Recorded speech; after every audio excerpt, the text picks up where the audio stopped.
ہے رمضان میں آتی نماز تراویح،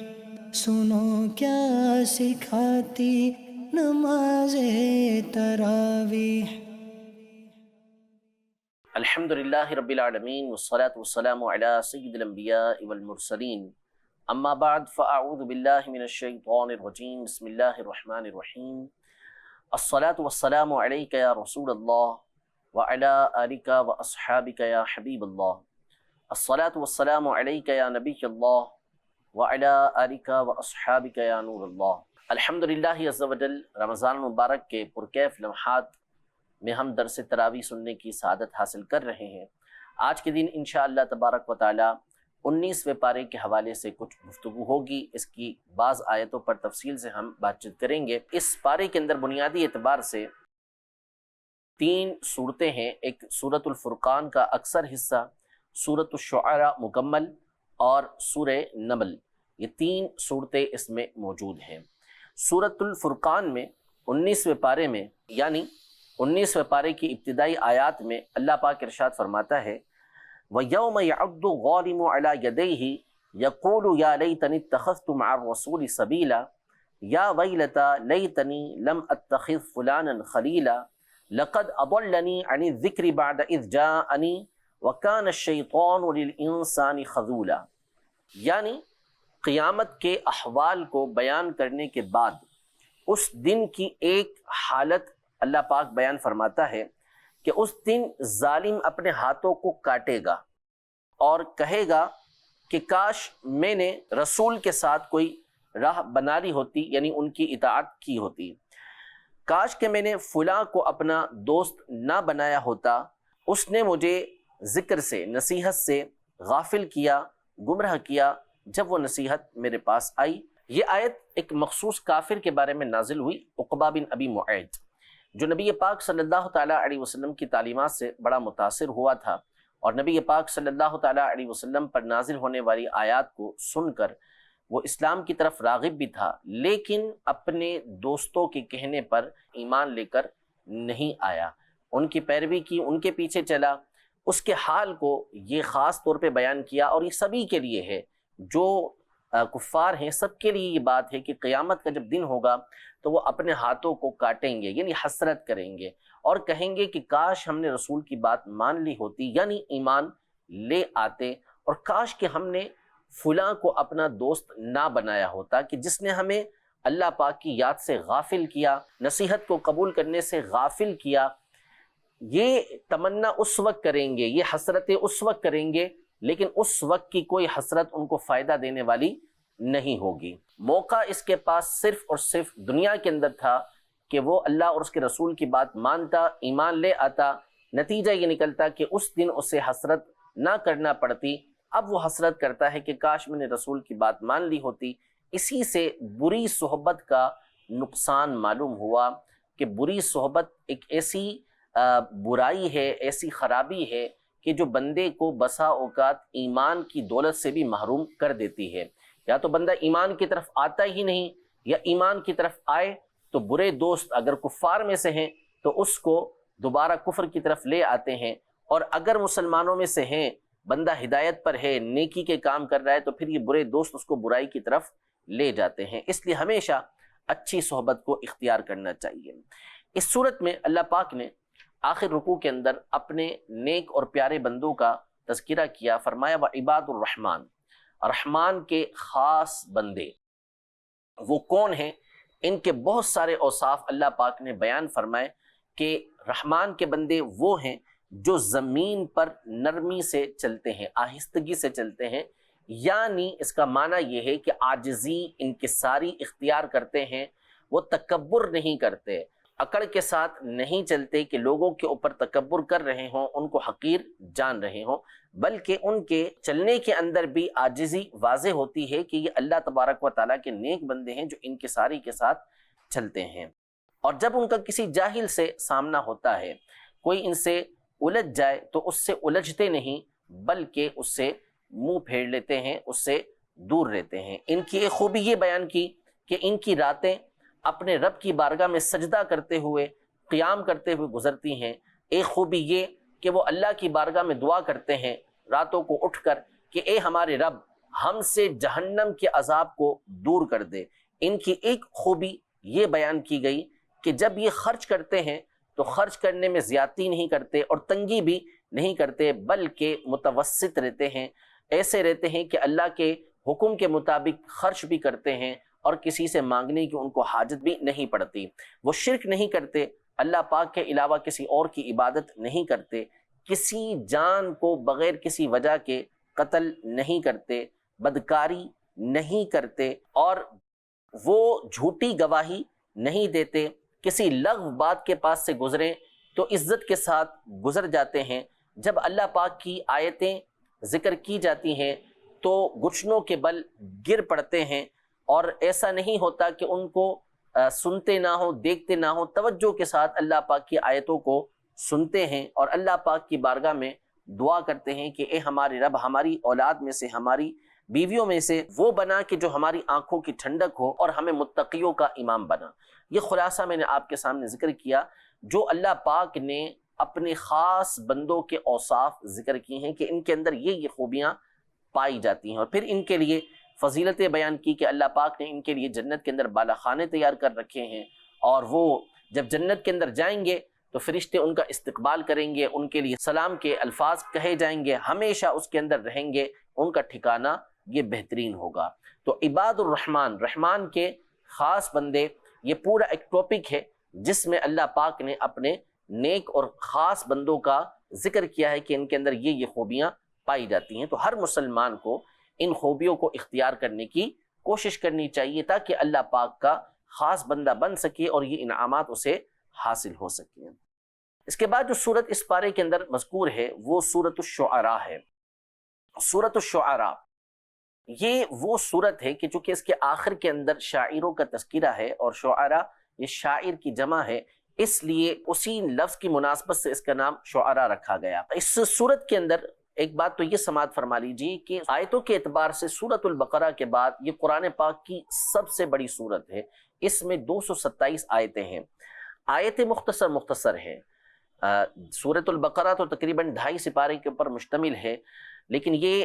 تقریباً آدھے سپارے کے اوپر مشتمل سورت ہے، اور اس میں جو آیتیں ہیں وہ مختصر ہیں۔ اس اعتبار سے یہ آیتیں 227 بن جاتی ہیں، جو سورت البقرہ کے بعد قرآن پاک میں سب سے زیادہ آیتیں ہیں۔ اس سے زیادہ آیتیں کسی اور سورت کے اندر نہیں ہیں۔ اس سورت میں اللہ پاک نے نبی محترم صلی اللہ تعالیٰ علیہ وآلہ وسلم کا، حضرت موسیٰ علیہ السلام کا، حضرت ابراہیم علیہ السلام کا، حضرت نوح علیہ السلام کا، حضرت ہود علیہ السلام کا، حضرت صالح علیہ السلام کا، حضرت لوط علیہ السلام کا، اور حضرت شعیب علیہ السلام کا ذکر کیا ہے، اور پچھلے انبیاء کرام علیہ السلام کی مختلف باتیں اللہ پاک نے ذکر کی ہیں۔ ان کی نافرمانیوں کو ذکر کرنے کے بعد جو ان کے اوپر عذابات آئے اس کا تذکرہ اللہ پاک نے اس سورت کے اندر فرمایا ہے۔ ابتدا میں نبی محترم صلی اللہ تعالیٰ علیہ وآلہ وسلم کا ذکر خیر کیا کہ طاسیم میم، یہ حروف مقطعات میں سے ہے۔ تلک آیات الکتاب المبین، روشن کتاب کی یہ آیتیں ہیں۔ لعلک باخع نفسک الا یکونوا مؤمنین، نبی پاک صلی اللہ تعالیٰ علیہ وسلم کی جو کڑن ہے، آپ علیہ السلام کی جو تڑپ تھی کہ یہ کفار ایمان لے کر آ جائیں، راہ راست پر آ جائیں، جنت کے راستے پر آ جائیں، جہنم کے راستے سے دور ہو جائیں، اس کے لیے نبی پاک صلی اللہ تعالیٰ علیہ وآلہ وسلم ہر ممکن کوشش کیا کرتے تھے۔ سورۃ الانعام میں اللہ پاک نے یہ ارشاد فرمایا کہ اگر آپ زمین میں سرنگ لگائیں یا آسمان میں سیڑھی لگائیں کہ ان کے لیے کوئی نشانی لے آئیں تو آپ لے آئیں گے۔ اس صورت میں یہ فرمایا کہ آپ اپنی جان کو ان کے لیے جوکھوں کے اندر ڈال رہے ہیں، کہیں آپ اپنی جان دے دیں کہ یہ لوگ ایمان لے کر آ جائیں، یعنی ان کے ایمان لانے کی تڑپ نبی پاک صلی اللہ تعالیٰ علیہ وآلہ وسلم کو جس قدر تھی اس کا بیان خود رب العزت جل وعلا فرما رہا ہے کہ اپنی جان جاتی ہے تو جائے، لوگ ایمان لے آئیں، اللہ پاک کی راہ کی طرف آ جائیں۔ اللہ پاک نے ارشاد فرمایا کہ ان نشاء ننزل علیہم من السماء آیۃ فغلت اعناقہم لہا خاضعین وما یأتیہم من ذکر من الرحمن محدث الا کانوا عنہ معرضین فقد كذبوا فسيأتيهم انباء ما كانوا به يستهزئون۔ اگر ہم چاہیں تو آسمان سے ایسی نشانی اتاریں کہ ان کی گردنیں اس کے لیے جھک جائیں، یعنی اس کے سامنے ایک گردنیں جھکا لیں، تسلیم کیے بغیر کوئی چارہ نہ ہو۔ لیکن چونکہ ان کا امتحان ہے، اگر ایسی نشانی اتار دی گئی تو پھر امتحان نہیں رہے گا۔ ان کے سامنے قدرت کی نشانیاں بیان کی جا رہی ہیں، اللہ پاک کے واحد ہونے کی نشانیاں بیان کی جا رہی ہیں، نبی پاک صلی اللہ علیہ وسلم کے برحق ہونے کی نشانیاں بیان کی جا رہی ہیں، اس پر دلائل قائم کیے جا رہے ہیں جس کے ذریعے سے یہ بخوبی حق کو جان سکتے ہیں، باطل سے دور ہو سکتے ہیں۔ یہ ان کا امتحان کہ اس طریقے سے یہ اللہ پاک کی راہ پر آئیں۔ اگر آسمان سے ایسی کوئی نشانی اتار دی گئی تو پھر امتحان تو نہ رہا، اب تو یہ لازمی طور پر ایمان لے کر ہی آئیں گے، اور ان کو مجبور بھی کیا جا سکتا ہے، لیکن مجبور کرنا یہاں پر مقصود نہیں ہے۔ ان کا حال بیان کیا کہ رحمان کی طرف سے جب بھی کوئی نئی نصیحت ان کو آتی ہے تو اس سے منہ موڑ لیتے ہیں اور وہ جھٹلاتے ہیں، یعنی جو نشانیاں آتی ہیں اس کو، جو آیتیں آتی ہیں اس کو جھٹلاتے ہیں اور پھر مذاق بھی بناتے ہیں۔ تو جن چیزوں کا یہ مذاق بنا رہے ہیں، جن خبروں کا یہ مذاق بنا رہے ہیں، ان قریب ان کے پاس یہی چیزیں آنے والی ہیں، مر کر یہ ساری چیزیں دیکھنے والے ہیں۔ پھر اللہ پاک نے مختلف انبیاء کرام علیہم السلام کے اس میں واقعات کا ذکر کیا، اور آخر میں نبی محترم صلی اللہ تعالیٰ علیہ وآلہ وسلم سے دوبارہ خطاب فرمایا کہ وَإِنَّهُ لَتَنزِيلُ رَبِّ الْعَالَمِينَ نَزَلَ بِهِ الرُّوحُ الْأَمِينُ عَلَى قَلْبِكَ لِتَكُونَ مِنَ الْمُنذِرِينَ بِلِسَانٍ عَرَبِيٍّ مُبِينٍ، یعنی یہ قرآن رب العالمین کا نازل کردہ ہے، جس کو روح الامین لے کر نازل ہوئے آپ کے دل پر، تاکہ آپ لوگوں کو ڈر سنانے والے ہو جائیں۔ اور یہ قرآن فصیح عربی زبان کے اندر ہے، کھلی زبان کے اندر موجود ہے۔ قرآن مجید فرقان حمید اللہ پاک کی کتاب ہے، اور 23 سال کے عرصے میں موقع کے مناسبت سے قرآن مجید فرقان حمید نبی پاک صلی اللہ علیہ وسلم پر نازل ہوتا رہا۔ جس وقت جس بات کی ضرورت تھی، جو موقع تھا، اسی کے اعتبار سے اللہ پاک نے نبی پاک صلی اللہ تعالیٰ علیہ وآلہ وسلم پر قرآن مجید فرقان حمید کی آیات اور صورتوں کو نازل فرمایا۔ قرآن مجید فرقان حمید اللہ پاک کی طرف سے نبی پاک صلی اللہ علیہ وسلم کو وحی کیا جاتا تھا، اور یہ سارا کا سارا حضرت جبریل امین علیہ السلام لے کر بارگاہ رسالت کے اندر حاضر ہوتے، اور نبی پاک صلی اللہ تعالیٰ علیہ وآلہ وسلم کو اللہ کا یہ پیغام پڑھ کر سناتے۔ نبی پاک صلی اللہ تعالیٰ علیہ وآلہ وسلم ان سے سنتے، اور اللہ پاک نے اس بات کا وعدہ لیا تھا کہ یہ آپ کو یاد رہے گا اور آپ اسے آگے بیان بھی کریں گے۔ تو جیسے ہی جبریل امین کی گفتگو ختم ہوتی، نبی پاک صلی اللہ تعالیٰ علیہ وسلم اس کو یاد کر چکے ہوتے تھے اور لوگوں کے سامنے اسے بیان کرتے۔ آپ کے کاتبین وحی تھے جو وحی لکھا کرتے تھے، تو وہ اس قرآن کو لکھ لیا کرتے تھے۔ تو قرآن مجید فرقان حمید نبی پاک صلی اللہ تعالیٰ علیہ وسلم پر اللہ پاک کی طرف سے نازل ہوا، اور جبریل امین علیہ السلام نبی پاک صلی اللہ علیہ وسلم پر لے کر آئے، اور قرآن آپ کے دل اقدس پر نازل کیا گیا اور فصیح عربی زبان کے اندر نازل کیا گیا۔ اس آیت کے اندر اس بات کو بیان کیا گیا ہے۔ اگلی جو صورت ہے وہ سورۃ النمل ہے۔ نمل یہ چیونٹی کو کہتے ہیں، تو چونکہ اس صورت کے اندر چیونٹی کا مشہور واقعہ موجود ہے، جو حضرت سلیمان علی نبینا و علیہ السلام کے ساتھ پیش آیا تھا کہ جب آپ اپنے لشکر کے ساتھ جا رہے تھے تو چیونٹیوں کی ایک وادی سے گزرے تھے۔ اس کا تذکرہ انشاءاللہ بھی مختصر میں عرض کرتا ہوں۔ اولاً اس صورت میں اللہ پاک نے حضرت سیدنا موسیٰ علیہ السلام، حضرت سلیمان و حضرت داود علیہ السلام، حضرت صالح علیہ السلام کا ذکر کیا ہے۔ سلیمان علیہ السلام کے واقعات کو تفصیل سے اس میں ذکر کیا گیا ہے۔ واقعات ذکر کرنے سے قبل اللہ پاک نے ارشاد فرمایا کہ وَلَقَدْ آتَيْنَا دَاوُودَ وَسُلَيْمَانَ عِلْمًا وَقَالَ الْحَمْدُ لِلَّهِ الَّذِي فَضَّلَنَا عَلَى كَثِيرٍ مِّنْ عِبَادِهِ الْمُؤْمِنِينَ، یعنی ہم نے داود اور سلیمان کو علم عطا کیا، تو ان دونوں نے کہا تمام تعریفیں اس رب کے لیے ہیں، اس اللہ کے لیے ہیں جس نے ہمیں اپنے بہت سارے مومن بندوں کے اوپر فضیلت عطا فرمائی۔ حضرت داود علیہ السلام، حضرت سلیمان علیہ السلام دونوں اللہ کے نبی ہیں۔ اللہ پاک نے یہاں پر یہ ارشاد فرمایا کہ ہم نے ان کو علم عطا کیا، یعنی علم کے ذریعے ان کی فضیلت کو بیان کیا، اور پھر اس کے بعد ان دونوں نے جو حمد کی، جو تعریف کی اللہ پاک کی، وہ اسی بات پر کی کہ اللہ پاک نے ہمیں بہت سے لوگوں سے، مومنین سے، ایمان والوں سے بھی بڑھتر بنایا، ان کے اوپر فضیلت دی، اور وہ فضیلت علم کے ذریعے بھی اللہ پاک نے عطا فرمائی۔ ایک تو ان کو نبوت دی، اور جو نبی ہے ظاہر ہے وہ اپنی قوم کے اندر سب سے بڑھ کر علم والا ہوتا ہے، لیکن خاص طور پر اللہ پاک نے ان دونوں کا ذکر یہاں یہ فرمایا کہ اللہ نے ان دونوں کو علم عطا فرمایا، اور اس علم پر انہوں نے اللہ پاک کی حمد بیان کی۔ اس سے علم کی اہمیت ہمارے سامنے ظاہر ہوتی ہے۔ حضرت سلیمان علیہ السلام، ان کو جو بادشاہی، جو اللہ پاک نے شان و شوکت عطا فرمائی، ایسی کسی اور کو عطا نہیں ہوئی۔ آپ کے لشکر کے حوالے سے ذکر کیا کہ وَحُشِرَ لِسُلَيْمَانَ جُنُودُهُ مِنَ الْجِنِّ وَالْإِنسِ وَالطَّيْرِ فَهُمْ يُوزَعُونَ، کہ سلیمان کے لیے ان کا لشکر تیار کیا گیا، جنات میں سے، انسان میں سے، اور پرندوں میں سے۔ یعنی آپ کا جو لشکر ہے وہ صرف انسانوں پر مشتمل نہیں تھا، بلکہ اس میں جنات، اس میں انسان، اس میں پرندے سب موجود تھے۔ تو اتنا بڑا لشکر آپ کا تھا، اور مختلف مقامات پر آپ کے اسفار یہ جاری رہتے تھے۔ ایک سفر کا قرآن پاک میں ذکر کرتے ہوئے اللہ پاک ارشاد فرماتا ہے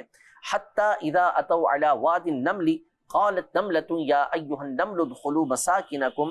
لَا يَحْطِمَنَّكُمْ سُلَيْمَانُ وَجُنُودُهُ وَهُمْ لَا يَشْعُرُونَ فَتَبَسَّمَ ضَاحِكًا مِّن قَوْلِهَا، یعنی جب سلیمان علیہ السلام اور آپ کا لشکر چیونٹیوں کی ایک وادی کے پاس آئے تو چیونٹی نے، یعنی ملکہ چیونٹی جو تھی، اس نے کہا کہ اے چیونٹیوں، اپنے اپنے بلوں کے اندر داخل ہو جاؤ، کہیں سلیمان علیہ السلام اور ان کا لشکر تمہیں کچل نہ دیں اور تمہیں اس کا شعور بھی